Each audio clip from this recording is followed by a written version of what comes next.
Winamax, les meilleurs cotes. Bonjour à toutes et à tous, bienvenue dans un nouvel épisode des Paris Ma Ligue 2 spécial 26e journée avec notre partenaire Winamax Sport et avec Philippe Dechter comme d'habitude. Salut Philippe. Salut Dorian. Bon, on n'a pas eu beaucoup de réussite là, sur les dernières journées, donc on travaille pour inverser tout ça. Ouais, les deux dernières journées mauvaises, donc il faut se relancer. On avait eu la Coupe de France entre deux qui nous avait fait un peu de bien, mais là la dernière journée c'était carrément mauvais. Donc voilà, j'ai beaucoup étudié la carte ces deux derniers jours. Elle est pas simple, enfin moi elle me paraît pas simple en tout cas. Il y a pas mal de matchs qui s'annoncent assez serrés. Je vois pas de grosses tendances. Je t'avoue que le Clermont-Chambly m'a nettement refroidi et j'ai directement zappé Chambly-Auxerre. Et 7 joueurs encore ouais, positifs, donc mais un peu moins que contre Clermont déjà, sachant Auxerre que est pas fou. Enfin, est pas fou.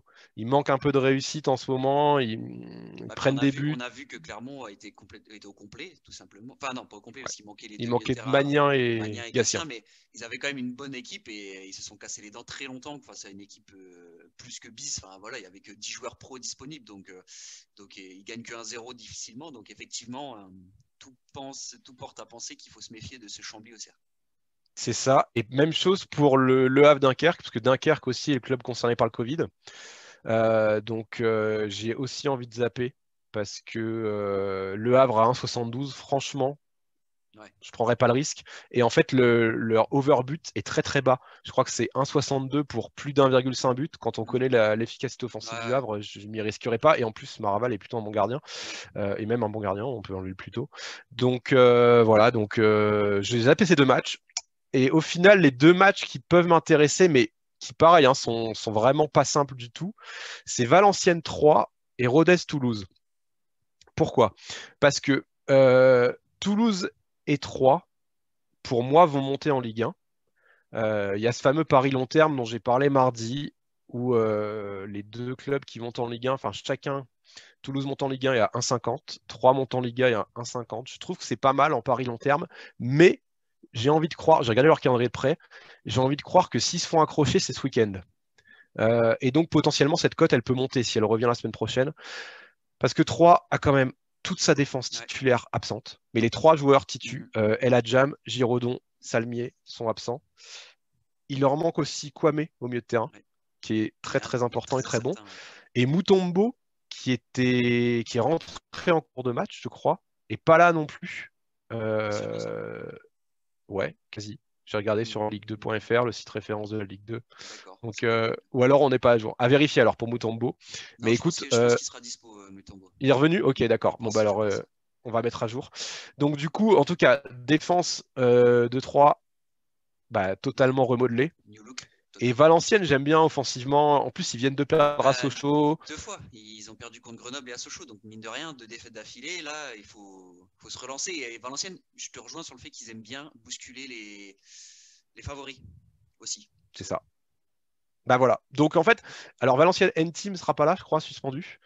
Donc, on peut aussi partir sur l'idée d'un match à but. Parce que 3 offensivement, c'est quand même costaud. N-Team est pas mal derrière, mais après, si c'est Spano, je sais, il faudra voir. Il y a le jeune Et Doucouré, tu l'as vu jouer, toi, hein?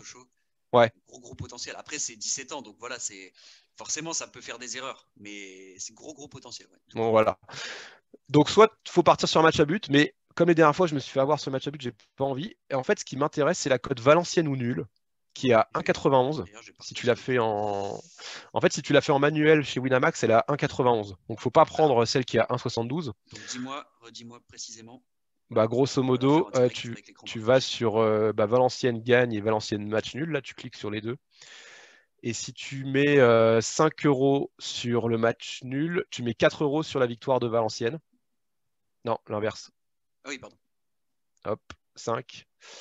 Et là, tu mets 4 € sur Valenciennes. 9 € de mise. Voilà. Donc, en gros, tu gagnes la même chose. Et donc, ça te fait une cote à 1,91.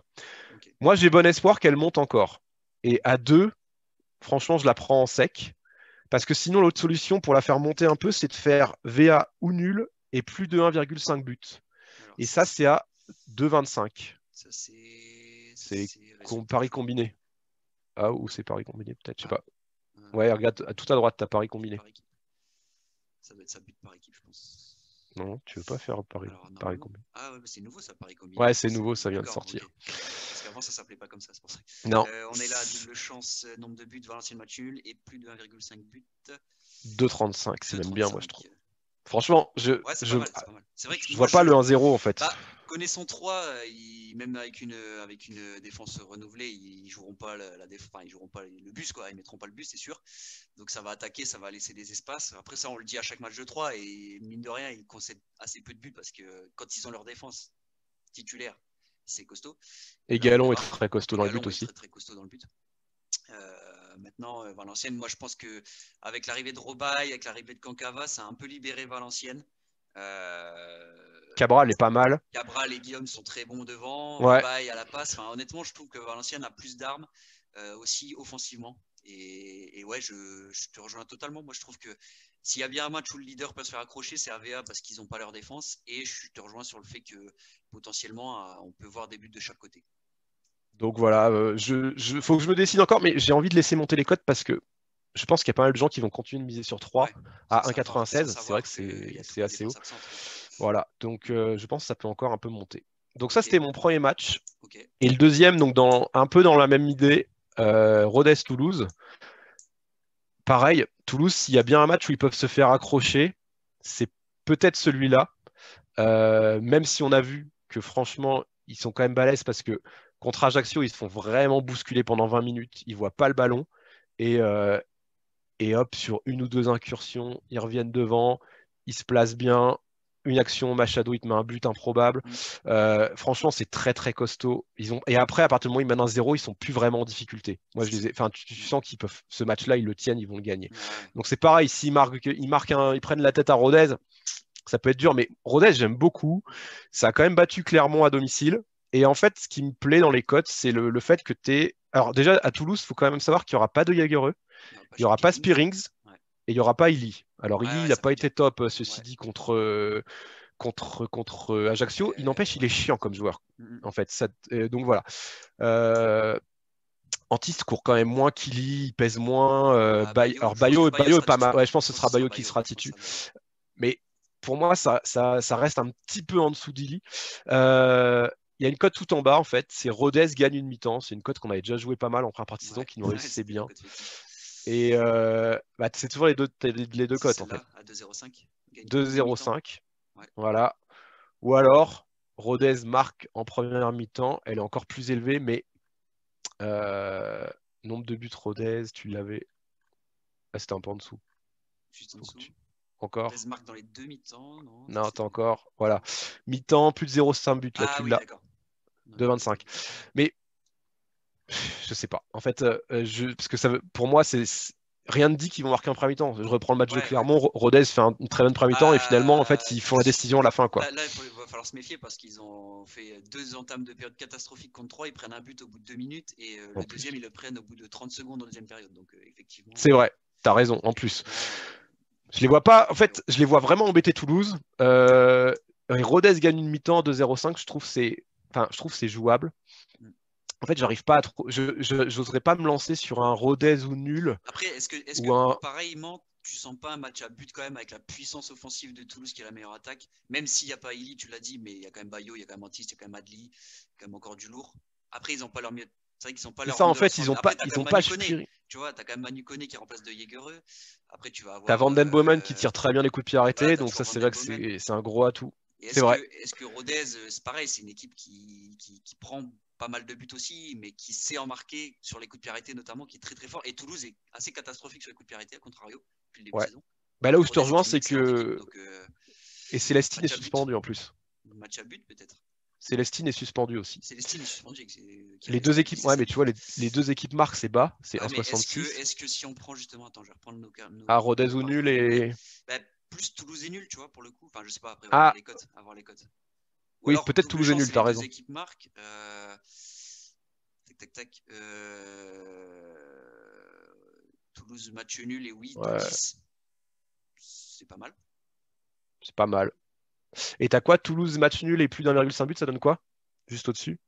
On est à 1,60, donc c'est pas terrible. Ouais, c'est ça, c'est pourri. Ouais. Et parce que après, j'ai peur quand même que Rodez craque, quoi. Enfin, tu vois. Moi aussi, c'est ça en fait. Je veux dire, Rodez je pense que le nul est faisable. Après, est-ce que. En fait, je me dis, Rodez sur une mi-temps peut tout à fait rivaliser, mais tu peux avoir aussi le froid réalisme de Toulouse qui va mener 2-0 à la mi-temps ou qui perd 1-0 à la mi-temps et qui gagne 2-1. Si on sent vraiment un match à but, style un 2-1, un 2-1-2-2, ce genre de choses, tu as Toulouse match plus de 2,5 buts à 2,50, mais c'est peut-être trop risqué pour le. C'est pas forcément valu de faire ça, quoi. Ce qui me refroidit, c'est qu'en ce moment, il n'y a pas beaucoup de buts. Et qu'une fois de plus, on est dans des matchs en hiver où là, on a les températures remontent, ceci dit, mais il n'empêche, les terrains sont pas top. Les coachs ont une semaine pour préparer les matchs, donc ça bosse quand même pas mal aussi sur les aspects défensifs. Rodez n'est pas du tout sauvé encore. Donc Rodez, même un point, il faut le prendre. Et je pense que Toulouse, c'est pareil. Enfin, tu vois, si tu as un partout à quelques minutes de la fin, et ben ça peut fermer, quoi. Donc voilà. En tout cas, c'est mes deux pistes principales. Autant Valenciennes 3, je vais donner, autant Toulouse-Rodez, j'hésite encore. J'aimerais bien que la cote de Rodez monte parce que je suis pas. Jusqu'aux dernières minutes. Et ben, on va surveiller ça. Et puis évidemment, si on repère d'autres spots sur les autres matchs, vous suivez le compte Les Paris ML2 sur Twitter, animé par Philippe en personne. Et surtout, vous suivez toute l'actu de la Ligue 2 sur maligue2.fr. Merci beaucoup, Philippe, pour ce nouveau point. Et puis merci Dorian. On va retoucher du vert là pour ouais, il faut. Allez, à toutes. Merci. Ciao. Winamax, les meilleures cotes.